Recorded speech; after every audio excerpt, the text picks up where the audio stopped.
morning, people of the world. Welcome to our Technicolor dream that is Technicolor. Don't Bump the Needle. Coming to you live and in color. Live and in color from Spartanburg County and the Shed. We are coming at you for our second of 4 parts. 4. Featuring the music of Kind of Blue and Miles Davis and all of the people that contributed to this wonderful piece of music that so many people have come to love and enjoy. In episode 1, you saw, you learned a little bit about this album and a little bit about Bill Evans and the importance that he played in the creation of this music. Today we're going to focus on 2 other giants who had a huge impact on this album. Yeah. And they are Mr. Cannonball Adderley and Mr. John Coltrane. A lot to say about these 2 cats. And a lot we're not going to say because we just don't have time. We could. Unfortunately, that is the truth.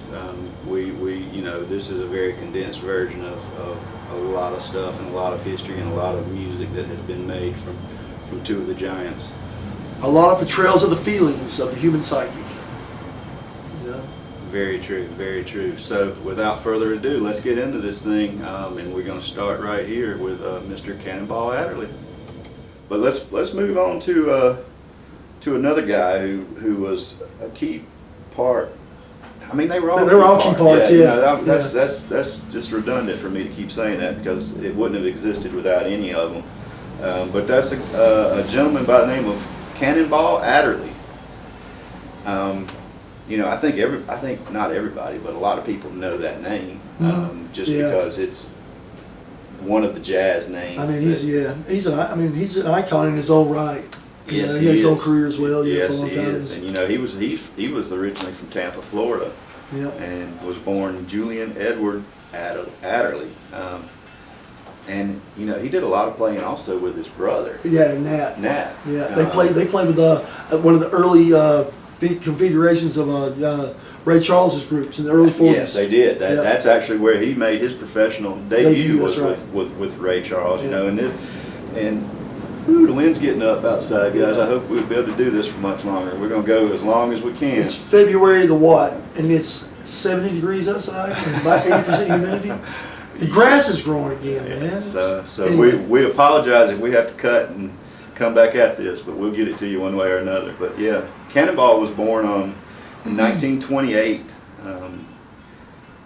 down in Tampa, Florida. And, he was known, and this is where we start looking at the stylistic differences of these players. He was known for that more traditional hard bop style that was so popular in the jazz world. And he just had like the word that I hear a lot of people that play with him always say he had that sanctified sound, to where it's just a different sound. It's just a different, it's a different sound. It's a different edge on it. Yeah. It is. And, he moved to Tallahassee at an early age because his parents were professors at Florida A&M. And that's so rare, too, when you think about that. In the 40s that happened. I mean, here, Yeah, early 40s. Totally different upbringing for most Southern black folks at that time. And again, much like Evans, this was a guy who got to go to college and got to get a degree and got to really study this music. And he graduated with a music degree also from Florida A&M, where his parents were professors. And early in his life, I think that he was content. I don't think that this idea of being a professional musician was on his radar, because he was a band director down in Tampa at Dillard High School. Throughout the 50s. Throughout the early 50s. I always thought it was funny too. He got his nickname back in high school. He was called Cannonball. Yeah. Because he had a really big appetite to eat. To like to eat. So Cannonball to Cannonball. Yeah. So he was a big man anyway. Yeah, and I think it was 1955. He moved to New York City, and that was where things sort of took off for him. Just on like a freak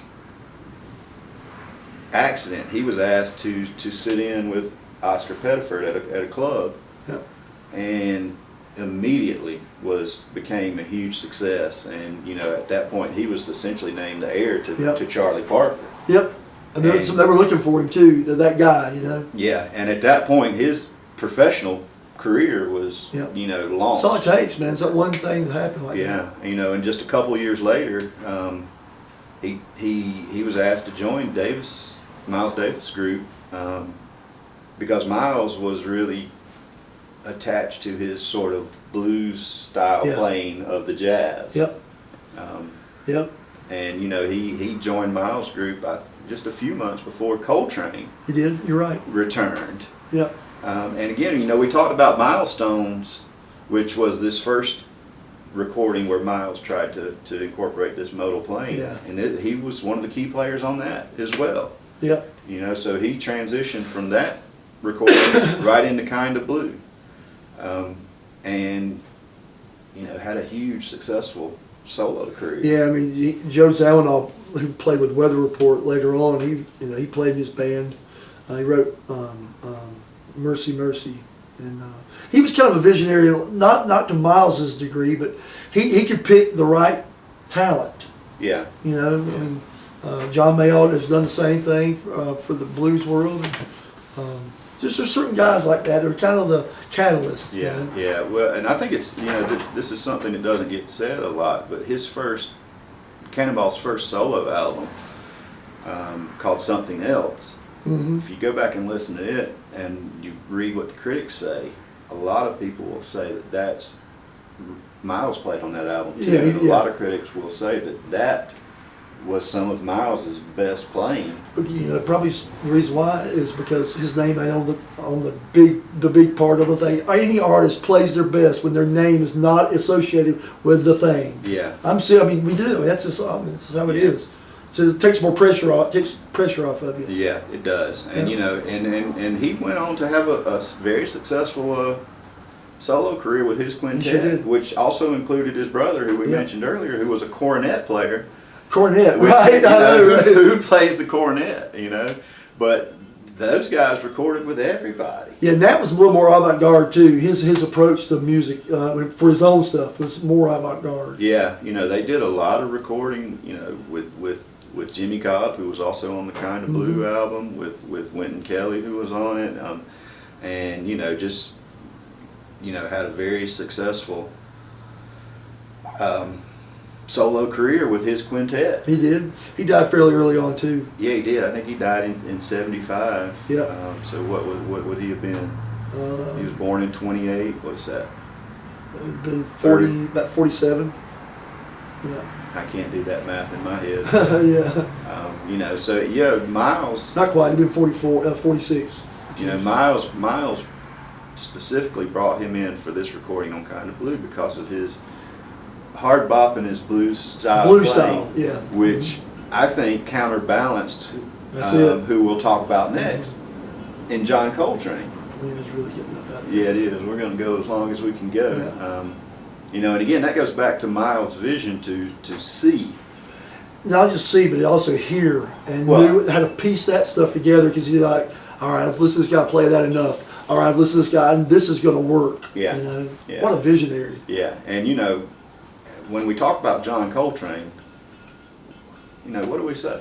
Arguably the most inventive tenor player of the 20th century. I mean, What do you say about John William? I know what I'll say about John William Coltrane. He's a neighbor of ours, born right up the road in Hamlet, North Carolina. Yep. Carolina boy, man, love it. And again, his life was cut short. Didn't live a very long life, which is a common theme. Not only in the jazz world, but in the Art music period. world in general. Yeah. Torturedness of like the genius on the one hand, on the other side, they don't know what it takes to be that genius when you're, while all the middle stuff and the soulful stuff that you go through when you're alone. Yeah. In the process of that, Yeah. it's pretty, And again, Coltrane is somebody that we could spend hours talking Easily. about. And we will if you want to hear it. And we will. Let us know. But we're going to give you some cliff notes, just so you can understand a little bit around the context of what he did before he ended up in this situation with this band that recorded Kind of Blue, and Coltrane was born in 26. You know, right, like I said, right up the road in Hamlet, North Carolina. He moved to Philly. He was 17. Somewhere in the early 40s, and I think that was when he got his first saxophone. I think his mom bought it for him. And it wasn't long after that and you know, I feel like this was a smart decision on his part that he enlisted because of the war. Yeah. And this is another thing you'll see with these guys. A lot of these guys were impacted by the war. Absolutely. Korea War. You know, because of the war, he decided to enlist in the Navy. That's smart, because that way he wouldn't have to be in the field or anything like that. Yeah, you know. because he didn't want to be drafted Exactly into the Army, right. which was probably, you know, a reality. Yeah. You know, so he enlisted in the Navy, and he was sent to Pearl Harbor. The peasant sons always fight the king's wars. Unfortunately. That's yeah. We're not going to start on that tangent, but anyway. Yeah, so he was sent to Pearl Harbor, and he was stationed at Monera Barracks, which had the largest posting of African Americans for any military post in the That's world. cross-pollination for sure, because you think about, he's from the South, he's probably dealing with black folks that are on his age group that are from, you know, New York City, Philadelphia. It's a different angle they got, you know, it's a different kind of vibe. Yeah, you know? Yeah, and you know, because of his musical ability,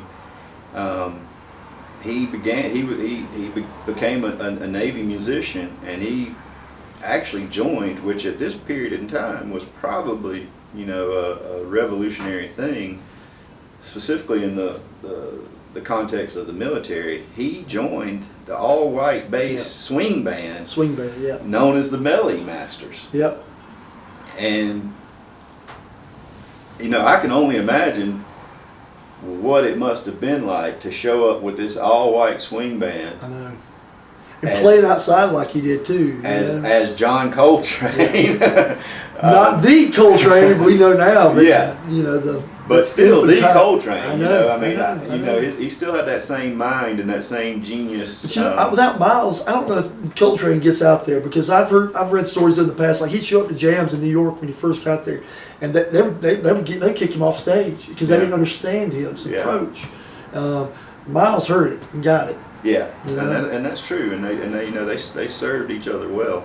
That they did. I feel like, you know, but you know, it was 1947, I think, when he started to actually play the tenor sax. I think the first sax that he had was an alto sax that his mom had bought him.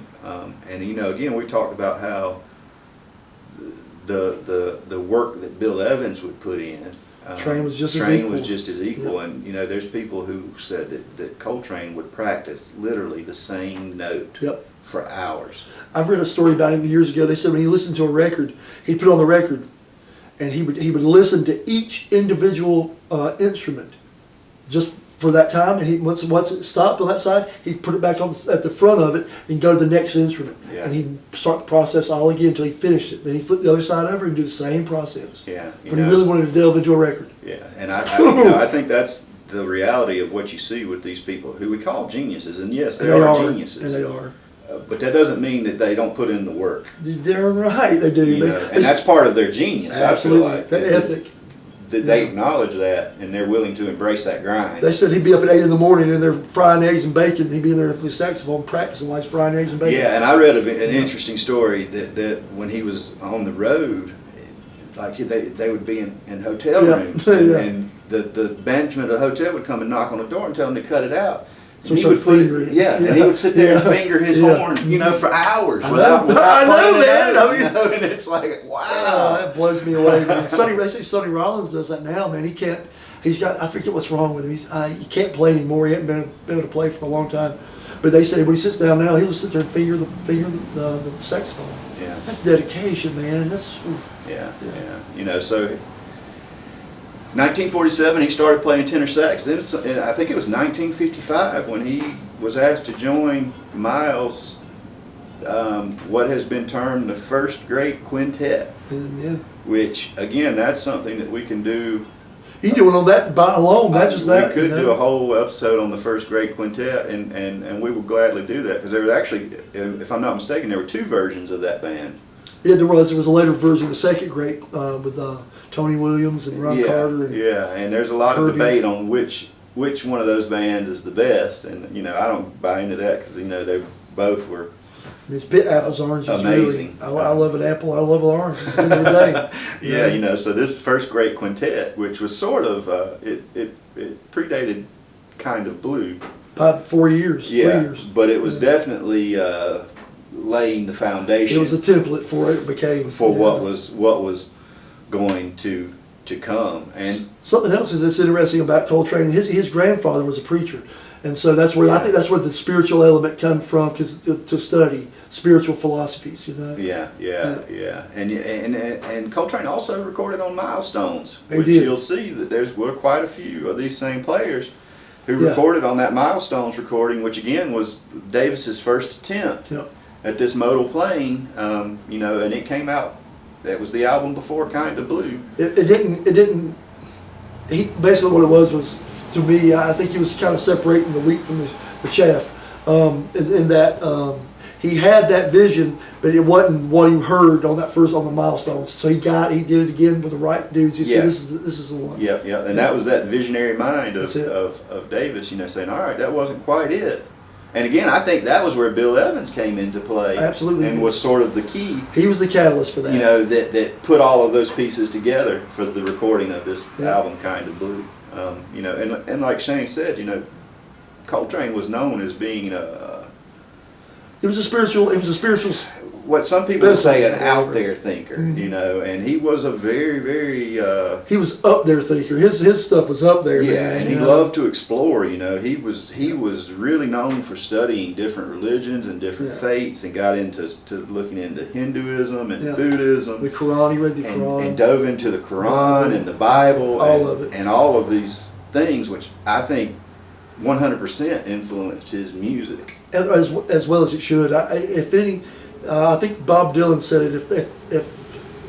If they don't have some sort of spiritual element in their sound or what they're saying, then their art's no good. Yeah. I'm paraphrasing, but it's something similar to that. And then that goes back to what I You said can't trust them. That's what earlier. Where to me, music when done right is close to godliness and is as much a spiritual practice as anything. Well, they said on the this creator. earth. The creator spoke the earth here. I mean, that tells you what is that? That's a vibration. Yeah. So I think that speaks volumes of Coltrane and his willingness to embrace these spiritualities and these ways of being Yeah. that weren't normal for him, being Especially in the 1950s. an African American, from the United States, where you're supposed to be in the Baptist church or the Methodist church. Yep. Fall in line. And that's That's your beliefs and your That's it. practice and your attachment to spirituality, and he was sort of kicking all that out the door and saying, no, I can go out here and explore whatever I want to explore I'm a human being and I'm a man. and I'm embrace gonna it. do it. Yeah,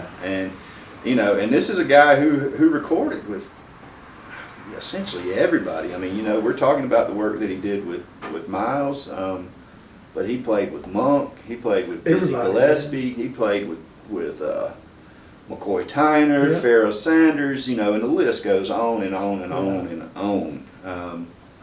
Talking about Coltrane, real quick, I just want to say this. I don't think without Elvin Jones, which was his drummer for all his classic stuff, I don't think Train would have lifted to the heights he went to, and I don't think what was the drummer I just said? Elvin Yeah, Jones. thank you. I haven't had much sleep, folks. So I don't think Elvin Jones would have went as high as he did either. Yeah. That was a perfect match. Well, in my and opinion. I would even say that that's the beauty of all of this generation of jazz players specifically, is that they were all, Of course, pushing each and other. challenging each other. in a constructive way. Absolutely. Yeah, it's a big difference, And there may have been some ego involved in some of that. I'm sure that there probably was, but they didn't let that get in the way of the music. No, the music. As long as the music comes first, everything else falls in place where it should fall. Yeah. You serving the music first, the people you're playing with second. Yeah. All that other stuff comes along with it. Yeah. And of course, Your intent. what Coltrane is probably most well known for is Love Supreme. That and Giant Steps. Those are Giant the two. Steps is a big one too. Yeah. And those are two albums that we'll gladly spend some time looking I at. mean, we at some point I think we do need to touch on Love Supreme. Yeah, you know, it's pretty influential, and I think he recorded that one in 1965, He which did? was at the end of his life Yeah, he had almost. 2 years you know, left. A couple years left is when he passed away of liver cancer. Liver cancer. You know, and they say again that there were complications around that Yeah, from his lifestyle they're all junkies. So. that was so prevalent, you know, in this scene, which we could get into how the heroin and the drugs got into this scene, because they didn't just show up by accident. Charlie Parker. They saw Charlie Parker. You know, there's stories about Charlie Parker going out and, you know, he's dope sick or whatever. He ain't got his fix that day. And he'd come into the club and he's cold sweating and he's playing terrible. And they said he'd just walk off the stage in the middle of the set. And in the middle of the set, and he'd go out and score, come back in. So he'd walk back into the club and he's blowing fire. Yeah.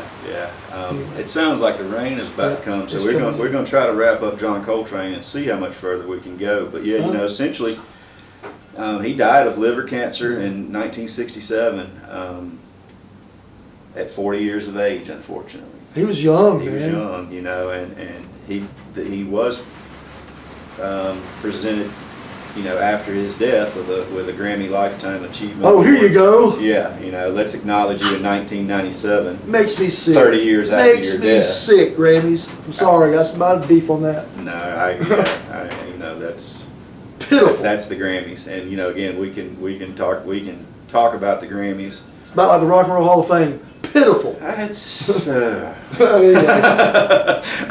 but one other tidbit of information that I do want to share that I found really interesting is that there is actually a church Yeah. in San Francisco.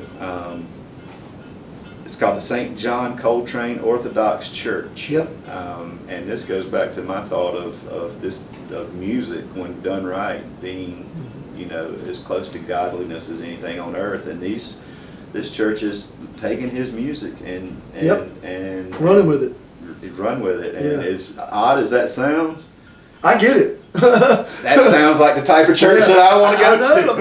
I mean, Trey was such a deep cat, man. They say he would, his philosophy toward the end of his life, especially, he was like, man, he says, I want to get into musical concepts. He says, if my brother is down on his luck, needs some money, I can play a note and make it happen for him. If we're in a drought and we need rain, which we've had way too much. So we need a drought for a minute, you know, as much rain as we've had.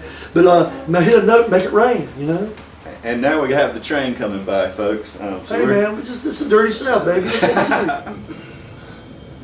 This has got to be at least 120 proof. Man. This is exactly what I need after that tornado came through. Yeah, after the Twilight Zone episode that we Man. just experienced.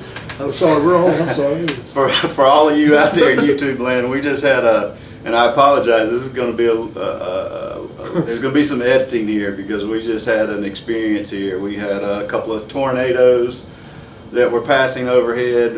We had a train going down the tracks and making some racket. That noise down there at the plant. We had some loudspeaker noise coming from the plant as the tornadoes passed by. Like it was Red Dawn or something. We had a dog mysteriously escape from the house and appear in the middle of the driveway. So it's been a little bit crazy here at the shed this morning, but we got through it, and we think we got the information that we needed. Yeah. And we hope that you all enjoy listening to us talk about Cannonball Adderley and John Coltrane and how they impacted this music that is kind of blue. Yep. You got any final words you want to add, Mr. Pruitt?